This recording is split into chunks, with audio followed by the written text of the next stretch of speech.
All right, hello everyone. So this is your last video of sex ed, and this video is going to cover different contraceptive methods. So essentially those are ways to help prevent pregnancy. And all I want you to do is you're going to follow along on your note sheet, so you can write these notes straight into your notebook. And all you need to do is fill in the blank. So some of the information you already have, and whatever information you don't have, then you'll fill it in just based off this video. So there's no PowerPoint you're going to use. You're just going to watch this video and go ahead and pause it wherever you need to fill in your notes. So at the top of your notes, there are some things that I want you to consider when you are choosing a form of contraceptive methods. So the first one is, how effective is it? So all the methods I'm going to teach you about today, they have a percentage of how effective they are. Some of them are highly effective in preventing pregnancy, and some of them, they're going to be rated a little bit lower. So how effective is each one? Is it easy for you to get? So could you just walk into a drugstore or grocery store and could you purchase them on your own, or do you need to have a script from a doctor? So you need to think about, is it easy for you to get? Is it easy for you to use? So do you think this is a method that you're comfortable using? How much will it cost? That's a huge factor in deciding if you're going to be able to use a contraceptive method or not. Will it protect you from HIV and STDs as well? So contraception is going to help prevent pregnancy, but some of these methods are going to help prevent against STDs as well. Will it be embarrassing for you to use? Can you and your partner use it together?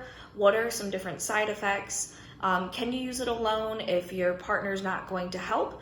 And does it fit with your religious and your moral beliefs? So these are all things that you should be thinking about when you're trying to choose a method that you feel might be right for you, or when you're talking with your partner about a method that might be right for the both of you to use. So the very first method that I want to talk about, the only foolproof method there is abstinence. So abstinence is essentially just abstaining or not having sex. Who can perform abstinence? It can be done by males and females. And how effective is it in preventing pregnancy and STDs? It is the only 100% effective way in preventing pregnancy. So there's no other method that's 100% effective in preventing pregnancy besides abstinence, which means not having sex. The advantage is that it's free. It can help strengthen your relationships. It's going to protect you from most STDs and HIV as well. The disadvantage is that it can be hard. So if you feel pressured in a relationship to have sex, then it might be hard to remain abstinent. And the cost is completely free. Now, I do want to say, let's say that you've been in a situation where you have had sex before, and after this whole sex ed unit, or after you've kind of educated yourself, can you decide to be abstinent after that? So let's say you've had sex before, can you still make the choice to be abstinent? Of course you can. You can make that choice, and that is 100% your choice. Even if you've had sex before, you can still make the choice to remain abstinent. So the next method that we are going to talk about is going to be, they're called barrier methods. So barrier methods, think of a barrier like a wall. And what this wall is going to do is it's going to prevent the sperm from entering, not entering the vagina, but entering past the fallopian tubes into, past the uterus into the fallopian tubes, so that the sperm can't meet with that egg cell. So think of a barrier method as like a wall. There's one method that it doesn't prevent against pregnancy, but it is going to help protect you from some STDs, and that is called a dental dam. So a dental dam, I'm going to take it out and show you. It is essentially just a flavored piece of latex. So it looks like this. And there's different flavors. So this one is grape flavored. And you can take this dental dam and you can lay it over whatever area that you or someone is performing oral sex on. So males or females can use this. It can be laid over the vagina, it can be laid over the anus, it can be laid over the penis, it can be laid over any area that you want to perform oral sex on. And think of it again like a barrier, so that your skin is not coming in direct contact with their skin. So this is called a dental dam. This can be purchased over the counter, and there are different flavors to them as well. So the next one that I want to talk about is the diaphragm and the cervical cap. So I'm going to get these out so I can show you.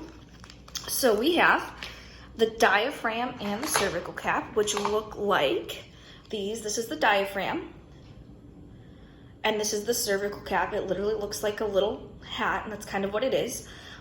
So how is it used? It's placed inside of the vagina before sex. So a female would use this, and they would insert it inside of the vagina, and it's going to be placed right up at the cervix. So that cervix was that sideways letter C structure that we talked about at the top of the vagina before you get to the uterus.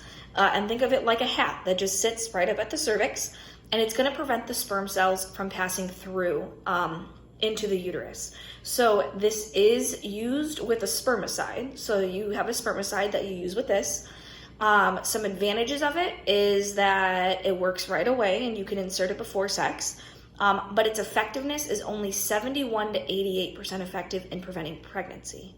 So 71 to 88% effective in preventing pregnancy. The disadvantage is that you can't use it if you're on your menstrual cycle. Sometimes it can be pushed out of place during sex. You have to use it with a spermicide. And this will not protect you from STDs or HIV. So the cost, it really just depends on your insurance. So this is something that you have to go and get fitted for from a doctor. So I don't want to give you an exact cost because it really depends on your insurance. So you wouldn't just go into like a Walgreens or Rite Aid or buy this. This would be something that you actually get fitted for from your doctor, and it's yours. And then you, after sex, you would take it out. After a few hours, you let the spermicide do its job and kill the sperm.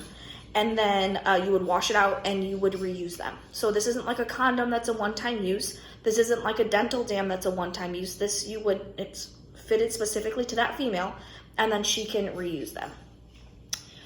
The next thing that I want to talk about is actually called the female condom. So who uses this? It's going to be females. And again, it's another barrier method. So think of it like a wall. And it is going to prevent the sperm cells from entering past the cervix into the uterus. So there is a closed end on here with like a ring at the top, and there is an open end at the bottom with another ring. And this can be inserted before sex. So who uses it? Females. It's 79 to 95% effective when you're using it correctly. So if you're not using it correctly, it is not as effective. The advantage, like I said, you can insert it before sex. It's actually going to cover, so this part will be inside of the vagina. This will be sitting up at the cervix. And then this ring right here will be sitting on the outside of the vagina. So it's actually going to cover more area of the skin. So this can help protect you from pregnancy and STDs and HIV as well. Some disadvantages is that it's not as tight of a fit as a male condom. So it could make some noise and there could be a learning curve on learning how to insert it. Some females prefer to use a female condom because they know that it's being done or being used correctly because they're the ones who are taking the time to insert it. One thing I do want to tell you is that you should not use a male condom and a female condom at the same time. So if this is inside of the female, a male should not use a male condom at the same time. Or if there's an object that's being inserted inside of the female, there should not be a male condom on that object as well, because it's going to be latex to latex, or latex to polyurethane, which is what this is going to be made out of. So it can break really, really easy. So like I said, I just kind of mentioned it. These are usually made out of polyurethane instead of latex. So if you have a latex allergy, this might be a better option for you. All right. The next one that I want to talk about is the male condom. There's a few that I want to show you. So they come in all different kinds of packaging. You can buy these at the drugstore, at the grocery store. There's clinics that give them away for free. I know they give them out at the Spartan Health Clinic. So if you need them, you can go to the Spartan Health Clinic. You can ask for them. So there's just like your generic condoms. Then they have flavored condoms. And please know that flavored condoms can be used for vaginal or anal sex. But flavored condoms really are made for oral sex. So that's why there's a flavor to them. Sometimes the flavoring on the condom, if it's inserted inside of the anus or the vagina, it can cause some irritation or even a yeast infection. So there's flavored condoms. This one is Island Punch. And then there are also non-latex condoms. So if you have a latex allergy, you can buy condoms that are non-latex as well. So all different types of condoms. I'm sure you might have seen them in different packaging, but I am going to show you one. So it is a barrier method. It prevents the sperm from entering inside of the female's body. A male is going to use this method. unless it's a female who's using some sort of object, and that's okay too. The effectiveness when it's used correctly is anywhere from 92 to 98% effective. And this just looks like a little hat that sits on top of the penis, and then you would roll that down on top of the penis. Now I am gonna give you a condom demonstration video right after this video, so you will see more of this in just a moment. The disadvantage is that you can only use it once. So it's not like you can wash it out and you can reuse it. That is not an option. And there's no replacement for the male condom. So you can't use another object, like I've heard some students say, like a sandwich baggie that's saran wrap, that those are not substitutes for the male condom. You would need the actual male condom. And you have to put it on right before sex. So that could be a disadvantage, is that it's not like you can insert it, you know, before the moment happens. You kind of have to wait until right before sex to be able to put that condom on.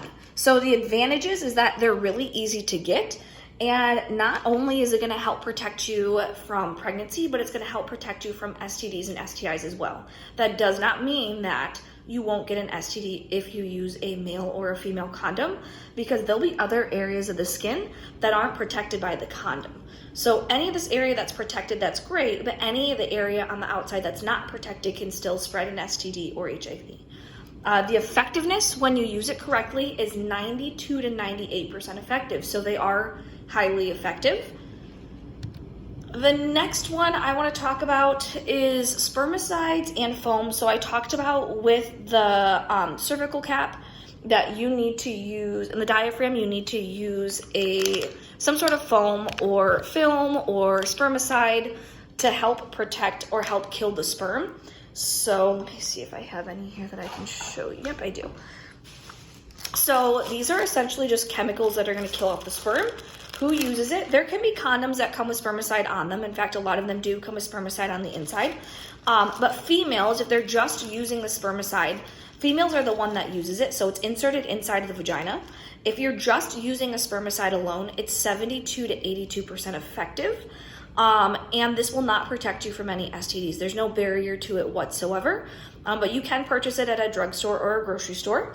A disadvantage is that it can be messy. So it really is like a foam or a suppository, means it's something that you insert. So suppository, it's kind of looks like a little pill that would be inserted inside of the vagina. This one would be like the little foam, but I'm actually not supposed to open it and take it out. So the cost just varies on which one you get, but those are some methods as well. All right, the next methods we're going to talk about, these are called hormonal methods. So we have the barrier methods. Think of them like a wall, so something can't enter. So the sperm cells can't enter inside of the uterus and go up to the fallopian tube and meet the egg cell to help prevent pregnancy when it's used correctly. These hormonal methods are just going to be different methods that use hormones, and they'll do different things. So the first one we're going to talk about is going to be the pill. So I have some examples for you. So the pill contains hormones. There's some pills that contain estrogen and progesterone. There's some pills that contain just estrogen, and there's some pills that contain just progesterone, but you have to take it at the same exact time every day.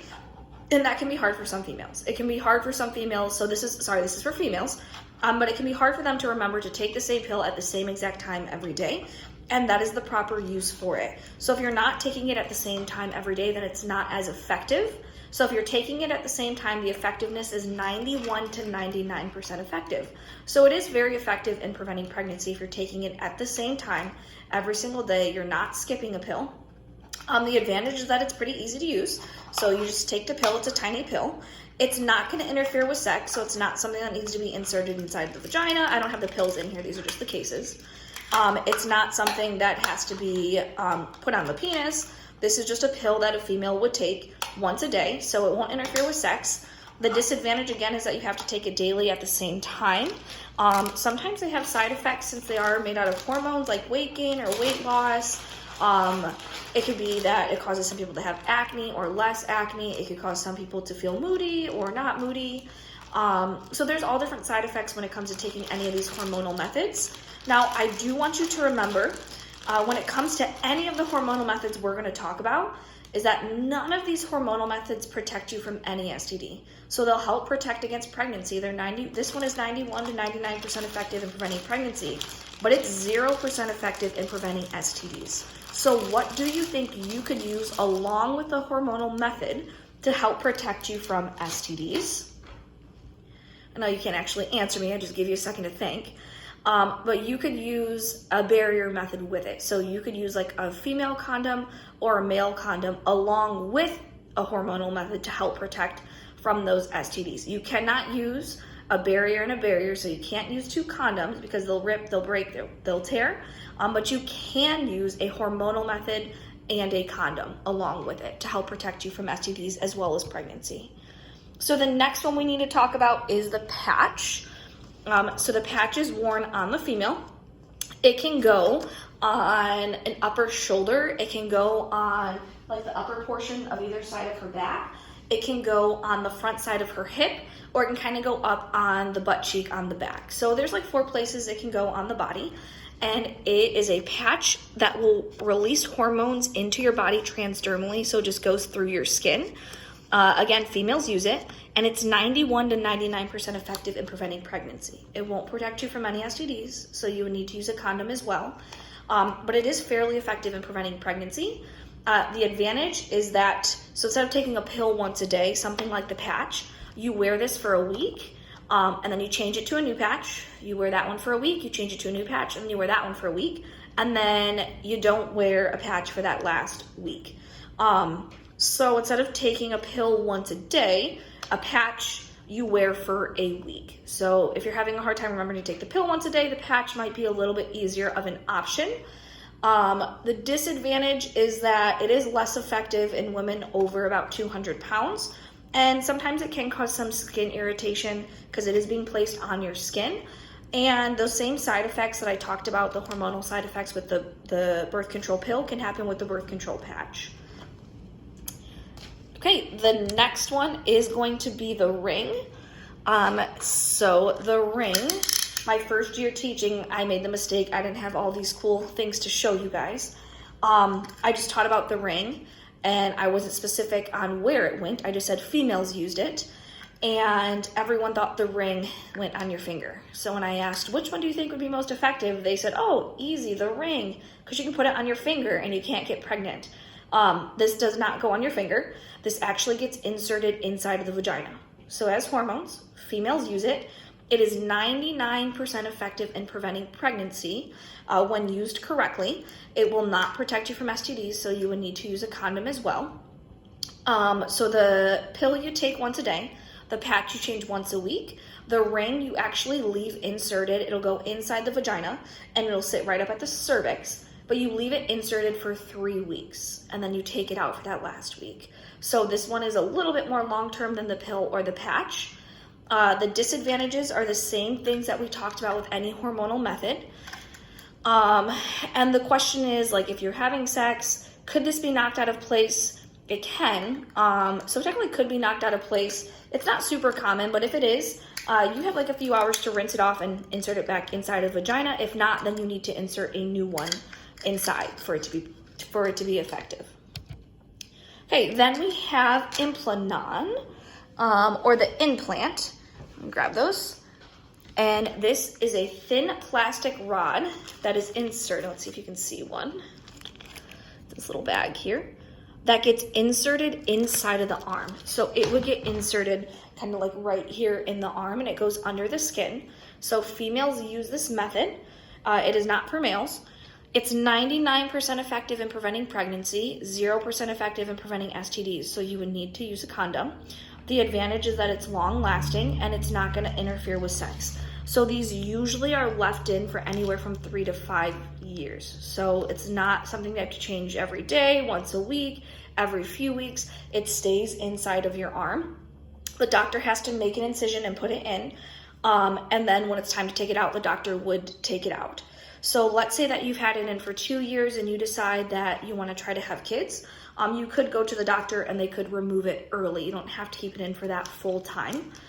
But the disadvantage is that, again, a doctor would have to insert it. So I wish you guys could feel this, but you can't. This would represent like the part of the arm here, and I can kind of feel around, and you can kind of feel it just underneath the skin here. Okay, the next one is called the Depot shot, which I don't think I have. No, well, it's a shot, so I don't have it. That's exactly what it is. So it's a shot that has progesterone. It's given to females, usually in like a fatty part of their body, like their upper thigh or their butt cheek. It's 94 to 99% effective, and this will last for 3 months. So every 3 months, she would need to go back and get another shot. The disadvantage is that if you don't like needles, it's a shot, so it might not be the best method for you. Sometimes it takes about a week to work, and you have to see a doctor to be able to have this done. So you can't just go in and pick up your prescription for your birth control over the counter at a pharmacy. You'd actually have to go to the doctor's office and get the shot. And again, this won't protect you from STDs, so you would need to use a barrier method like a condom as well. Okay, the next one is the IUD. I actually have quite a few things to show you for this. So the IUD is a T-shaped structure, so like the letter T, that gets inserted inside of the vagina into, insert the vagina into the uterus. So if I can kind of show you here, this would be like a female's uterus. If these were to keep going, that's where the fallopian tubes would be, and then the ovaries. We would have the cervix down here, and then the vaginal canal. So it's this T-shaped structure that gets inserted inside of the uterus. And depending on which one you use, there's some smaller ones, which usually are put into younger females that last 5 years. And then there's a larger copper one that lasts about 10 years. But it's 99% effective in preventing pregnancy, 0% effective in preventing STDs, so you would need to use a condom.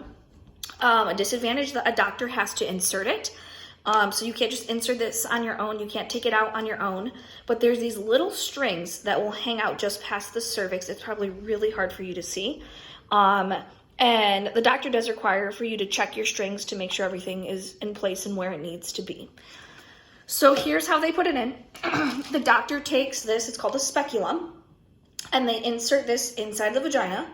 And then they're gonna take this little tool right here. I can't open it, but it's just a little demo. And this kind of looks like a little stick, and it'll sit on top. So you can kind of see the IUD sitting on top of it right here. Will get inserted up the vagina, and it'll go past the cervix all the way into the uterus. Once this device is inside the uterus, the doctor kind of pushes up on the lever so it'll get released. And then it'll be sitting inside of the uterus. Once a woman is ready to have it taken out, then the doctor will feel for the strings and will pull the strings. So that T, it's gonna go in, not like a T because that would be extremely painful, but those wings will be facing down as it's inserted.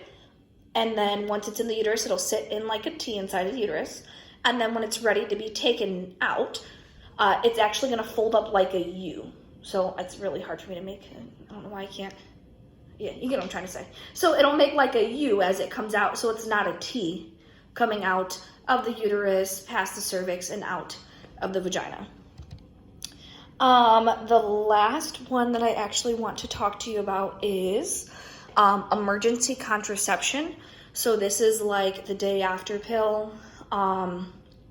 So there's a few different doses of it, and you actually can buy these over the counter. So let's say that you did use a form of birth control and your method failed, or you didn't use any form of birth control, or you didn't use a condom, or you did and it didn't work, something broke. There is something called emergency contraception. So emergency contraception is something you can buy. After this happens, it is, sometimes it's one pill, sometimes it's like a set of 3 pills, but it's like a medicine that you would take. This does not, if you are already pregnant, this does not terminate a pregnancy. So this is not an abortion pill in any way, shape, or form.